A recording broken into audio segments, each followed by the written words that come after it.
Well, welcome to this week's Community Focus. I'm your host, Jaden Jefferson, and joining me right now is Roberto Torres. He is an independent candidate for mayor of Toledo. Thanks for joining me. Well, thank you for the invitation. Give an idea of yourself and what your experiences are here in the Glass City.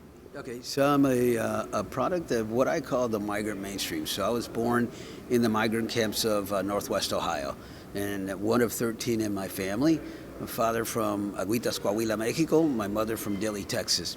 And so growing up as maybe one of only a few minority families in a predominantly Caucasian school district, it presented its challenges, but at the same time also presented opportunities. So I'm a graduate of Swanton High School, and I also of Pena County Vocational. So I have an aptitude for art, and so I graduated with commercial art and also drafting. So that years later ended up helping me out with development. Graduate of Bowling Green State University. Go Falcons, and excited about the work that I've done at BG since then, and I'm also a Marine veteran, so I did 4 years in peacetime, and then I was activated for Desert Storm, so I'm a Desert Storm veteran. I'm a JAG official, so Battalion Legal Chief with the Marine Corps. Came out and started working with the Catholic Diocese in Catholic education. So I was 9 years in administration with Catholic education. And then during that time, Cardi approached me during one of the events and said, "Young man, would you like to come work for me?" And at the time, they were getting ready to start the Board of Community Relations back again. It had been dormant for a number of years. And so he had asked if I was interested, and I said, "I've got one more year of commitment to the bishop, so if you really would like to have me come back, I'd consider it a year later." A year later, Cardi was at that same event that he had approached me before and said, "Are you ready now?" And so that introduced me to public service with the city of Toledo. Since then, I've worked with 4 different mayoral administrations here in Toledo. I was Director of Economic Development in Canton, Ohio. I then went to Grand Rapids, Michigan. And the last 6 years, I was Director of Immigrant Affairs and Economic Inclusion for Mayor Duggan in the city of Detroit. So many years in public service working with different administrations in youth development, Board of Community Relations, neighborhoods,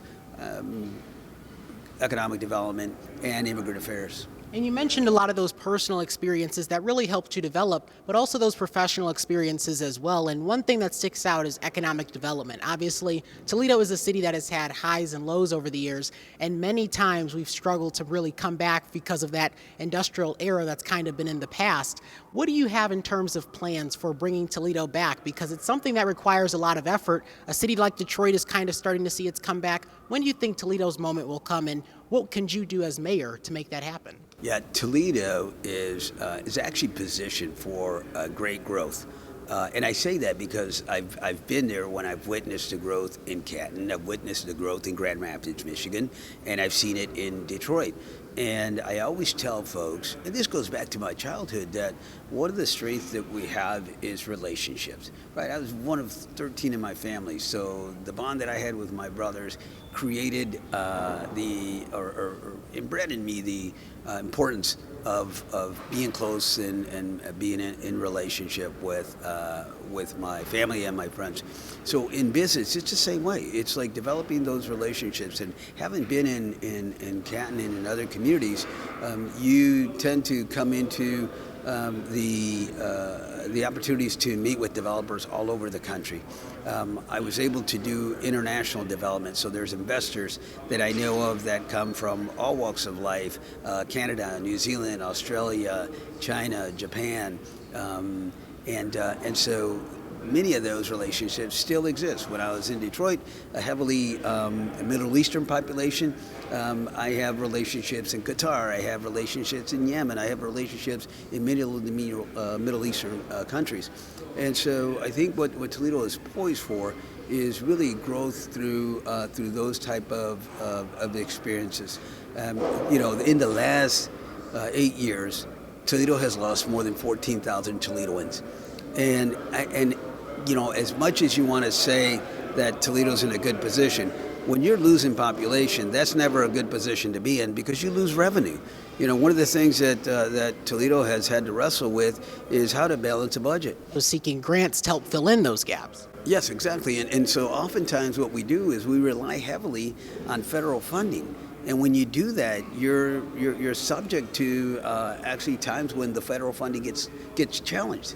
And when that happens, there goes your whole economic development plan or your whole community development plan. So we have to have an attraction of corporations, of the private sector, of manufacturing to come into Toledo. I see it happening all around Toledo. So you see the growth in the Sylvanias, in the Maumese, even into Fulton County. You see a lot of the growth of manufacturing and industries there. Toledo has lost a lot of our corporate 500 companies, and they've all gone out into the suburbs of Toledo. Region, we're strong. But the city of Toledo itself, if we're talking about the city of Toledo, we have a ways to go yet. And so I tend to look at it that Toledo is poised for a renaissance. And it's going to take somebody, a leader who has those type of relationships beyond just the city of Toledo. As I mentioned, I've been in many other cities. I'm also a Marine veteran, so I've gone beyond just Northwest Ohio or Ohio, Michigan. And so there's relationships there that I would bring to the table when it comes to leadership. I'll give you just an example of how that can work. So when I was working for Cardi, he pulled out an article that he'd seen in the paper, and it was of a gentleman, an investor coming in out of California, who repurposes vacant industrial facilities. And it was a picture of the gentleman flying in an airplane. He was looking over Ohio. He was looking for opportunities for development. The guy was a Russian immigrant.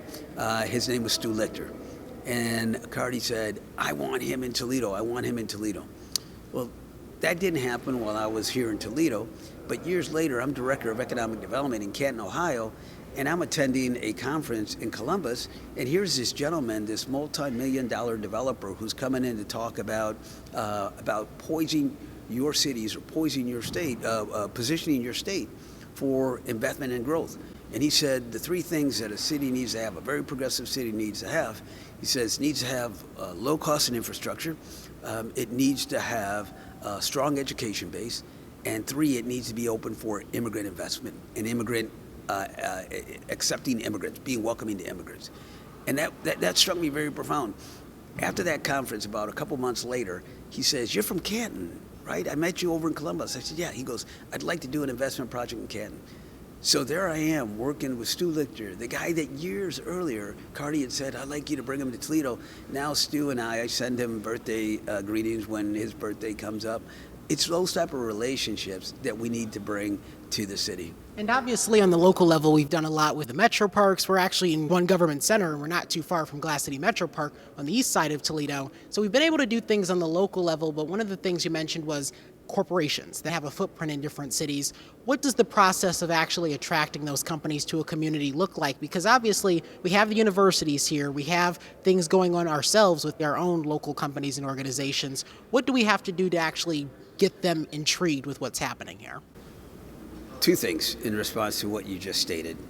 No doubt we have world-class facilities. We have the Art Museum, we have the Toledo Zoo, we have our metro parks. I'm a runner myself. I'm a marathoner, actually. Ran the Marine Corps Marathon 2 years ago, ran the mini muddy marathon here just last year. And my plans is to run the Glass City here this month. So you talk about the growth that's happened here in Toledo, and you mentioned the metro parks. You can also throw in ProMedica into that mix.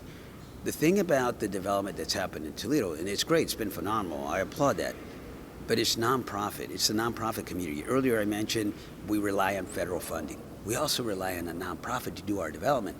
Nonprofit is tax exempt, so you're not really bringing a tax base, you're not bringing revenue to our community with development projects that are being brought to our city.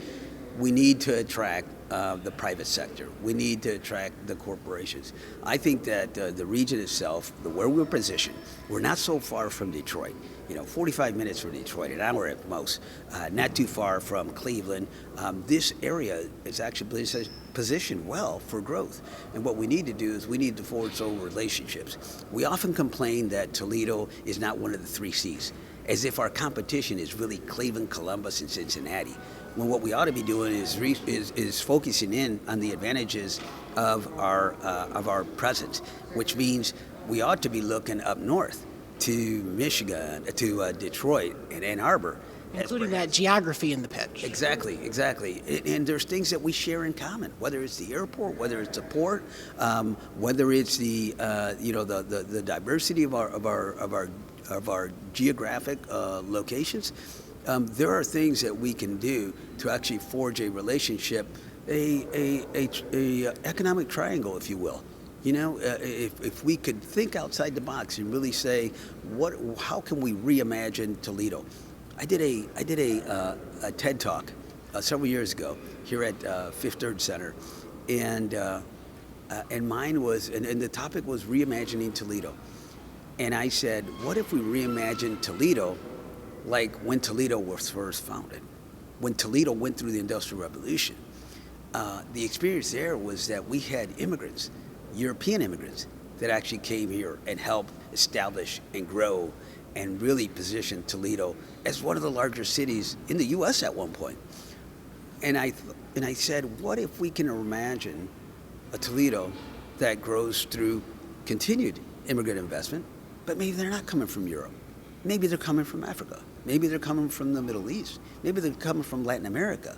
So Toledo is poised for that type of a growth if we can imagine building those type of relationships. And one of the underlying economic problems is obviously poverty. Toledo is still one of those cities, despite the fact that we were progressive in desegregating, we're still having that issue of some neighborhoods still not seeing the same level of investment as others. And there's obviously the disparity when you look at inner city versus suburbs. How do you repair those harms that have been done over the years and ensure that every community benefits from a renaissance? One of the reports that weighs heavy on me is the report that out of 100 metro cities, the city of Toledo ranks 98th when it comes to the less wealthiest black population in the country.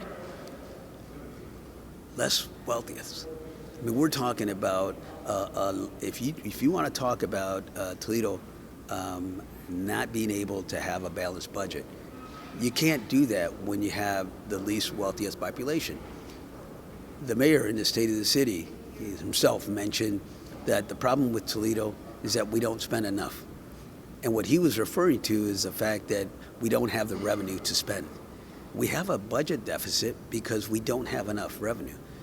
And what I say is that we've created a climate here in this city that prevents minority population here in Toledo to actually gain access to opportunities. We have an agreement right now with special interests that gives all of the work, the predominance of the work goes to special interests and not Toledoans.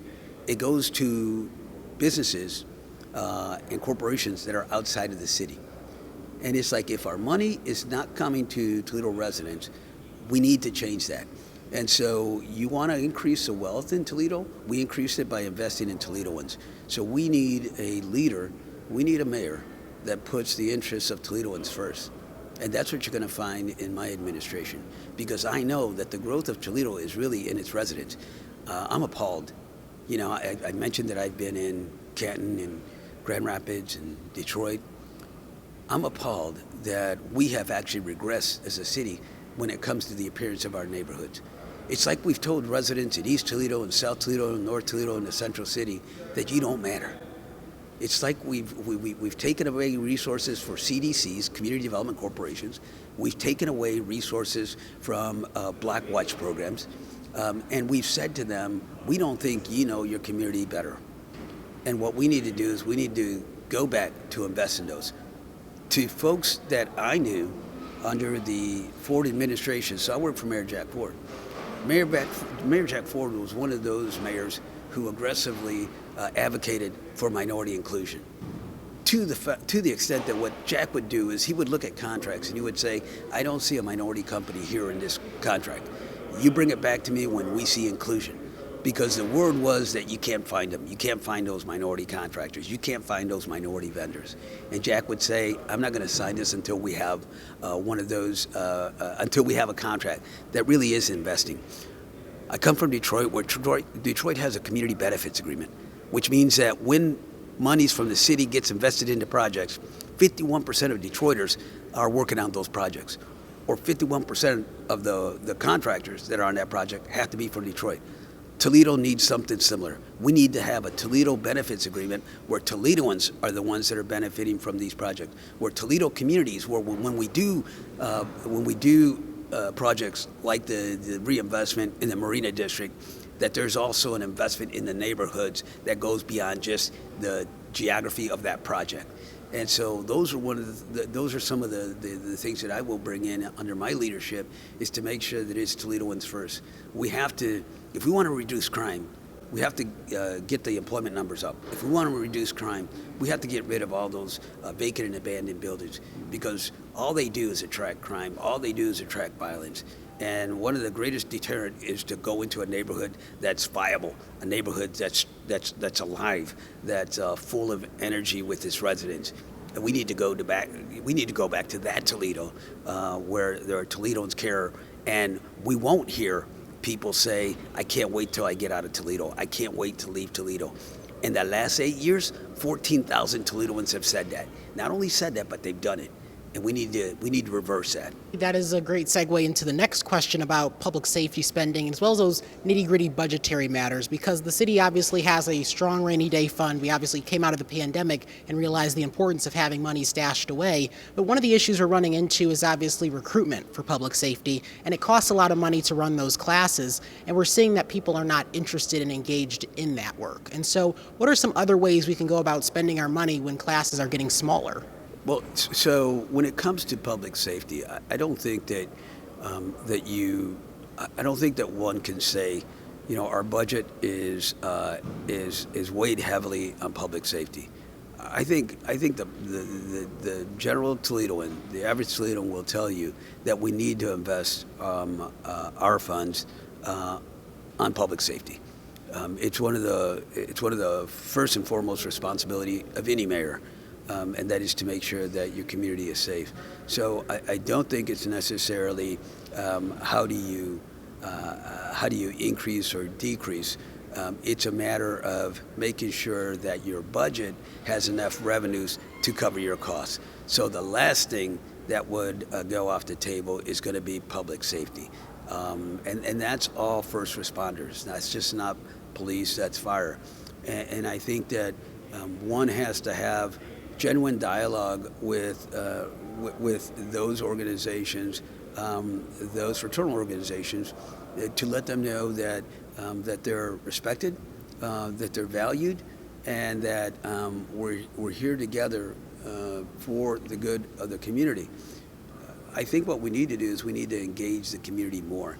So when you look at fire and police, they can't do it themselves. We need a community that is truly engaged. When we take away resources from the Block Watch programs, when we take away resources from community development initiatives, then we're assuming all that responsibility. And that's not what a city ought to be about. The city ought to be about bringing the residents, bringing the constituents to the table so that they can offer solutions themselves.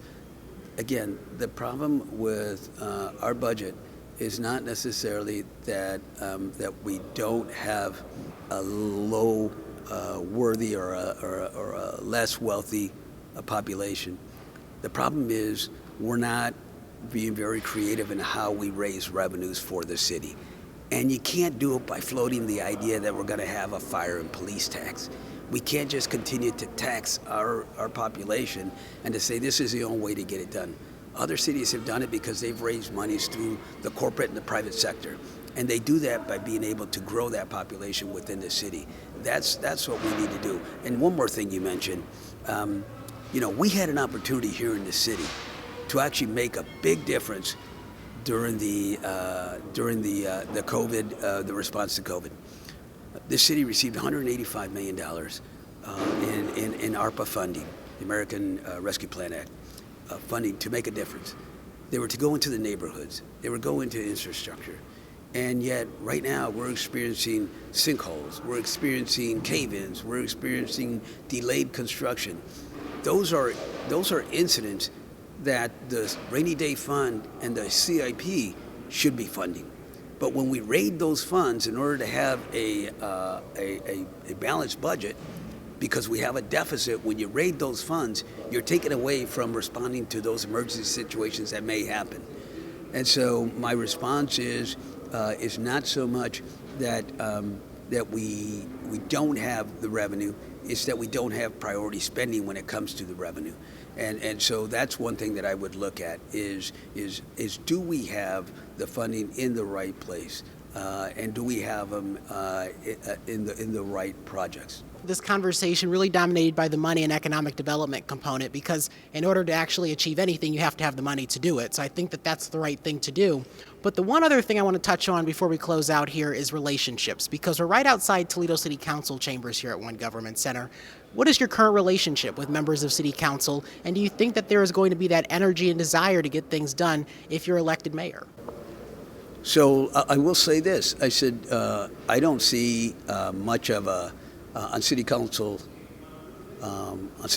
as it stands right now. I don't see much of a adversarial relationship or a contradictory relationship or a challenging relationship between City Council and the administration. If that were the case, then when the mayor's office proposed a structurally deficit budget, somebody from City Council would have said that's not the prudent thing to do, that we shouldn't be going down that road. Instead, what we heard is members from council saying, well, other administrations in the past have done that. And I've heard other people say, well, it's going to pass anyways. We need to do it. If somebody has to stand up and challenge that. So I don't think it's so much the relationship, but it's like having people actually vote their conscience, have them actually vote a commitment to city residents. When we get elected, we don't get elected to a post.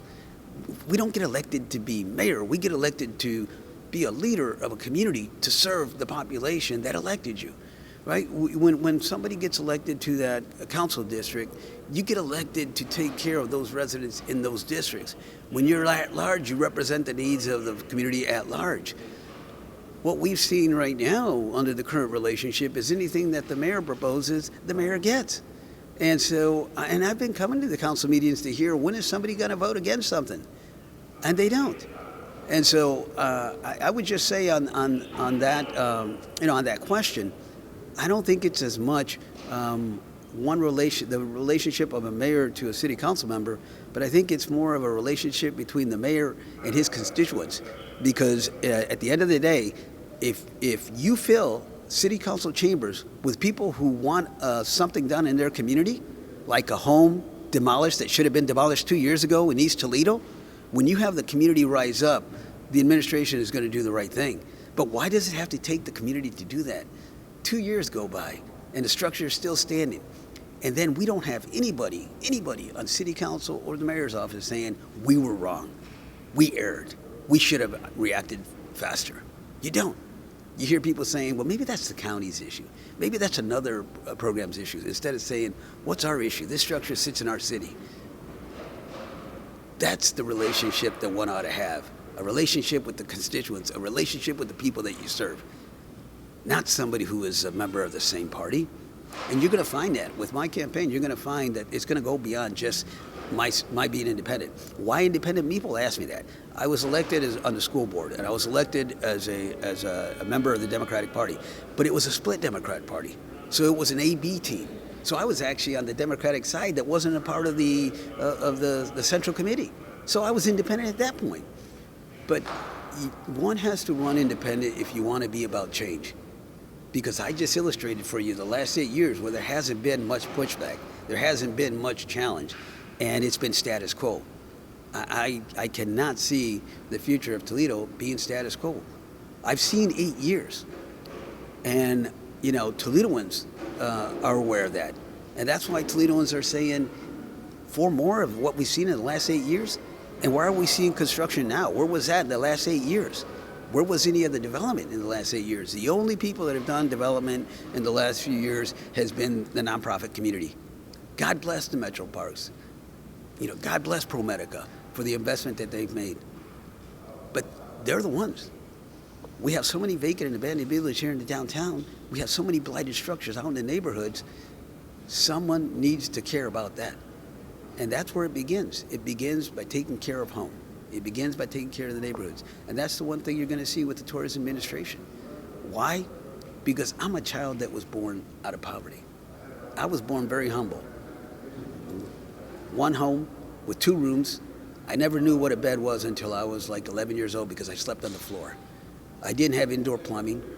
We went to the outhouse, even at night, in the middle of the winter. Had to go get water from the pump. That's my beginnings. And I take the lessons of that beginning to look at how do you run a city. You run a city by not expending beyond what your revenues are, but you get to be creative. And in many cases, I've done things in development where we've been creative. And those are some of the things that I'm going to bring to the table while I'm here, such as reaching across the border into Michigan to establish alliances and relationships that's going to beget development for the city of Toledo. Well, Roberto Torres, thank you so much for joining me here on Community Focus. I appreciate it. No, thank you very much for the opportunity. Thank you. And that is this week's edition of Community Focus. I'm Jaden Jefferson. Have a great start to your week on Monday.